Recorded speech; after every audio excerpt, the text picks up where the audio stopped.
45 वर्षभन्दा लामो शैक्षिक यात्रामा सफलता, अनुशासन र गुणस्तरीय शिक्षाको बलियो पहिचान बनाएको नाम हो दीप बोर्डिङ हाई स्कुल बुटोल। 2082 सालको एसईई नतिजाले फेरि एकपटक दीपको उत्कृष्टता प्रमाणित गरेको छ। यस विद्यालयका 7 जना विद्यार्थीले जीपीए 4 हासिल गर्दै विद्यालय, अभिभावक र सम्पूर्ण बुटोललाई गौरवान्वित बनाएका छन्। आशिका पाण्डे, वृषिका थापा छेत्री, डिम्पी केसरी, साहिल मण्डल, समर्पण केसी, सोमिन पिया र रिजन पोखरेलले उच्चतम ग्रेड हासिल गर्दै सफलता र समर्पणको नयाँ उदाहरण प्रस्तुत गरेका छन्। यो उपलब्धि केवल अङ्कको सफलता होइन, निरन्तर मेहनत, गुणस्तरीय शिक्षण, शिक्षकको समर्पण र अभिभावकको विश्वासको प्रतिफल हो। विक्रम सम्वत 2037 सालमा स्थापना भएको दीप बोर्डिङ हाई स्कुलले 4 दशकभन्दा बढी समयदेखि गुणस्तरीय शिक्षा, अनुशासन र विद्यार्थीको सर्वाङ्गीण विकासलाई आफ्नो मूल उद्देश्य बनाउँदै आएको छ।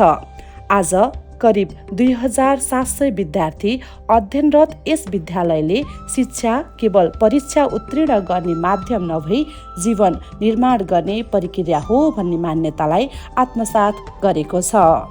कक्षा 1 देखि 12 सम्म आधुनिक विज्ञान प्रयोगशाला, कम्प्युटर ल्याब, पुस्तकालय, डिजिटल कक्षा र व्यावहारिक शिक्षण पद्धति मार्फत विद्यालयले विद्यार्थीहरूलाई 21औं शताब्दीको चुनौती सामना गर्न सक्षम बनाउँदै आएको छ।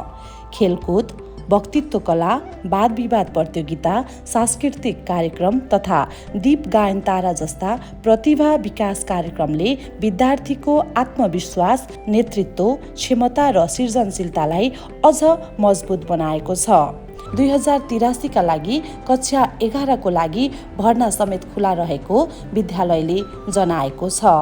दीप बोर्डिङ हाई स्कुल, जहाँ शिक्षा केवल पढाइमा सीमित हुँदैन, संस्कार, अनुशासन र सफल भविष्य निर्माणसँग जोडिन्छ। 45 वर्षभन्दा लामो गौरवपूर्ण यात्रासँगै दीप आज पनि उत्कृष्टताको यात्रामा निरन्तर अगाडि बढिरहेको छ, जहाँ सपना केवल देखिँदैन, पूरा गरिन्छ।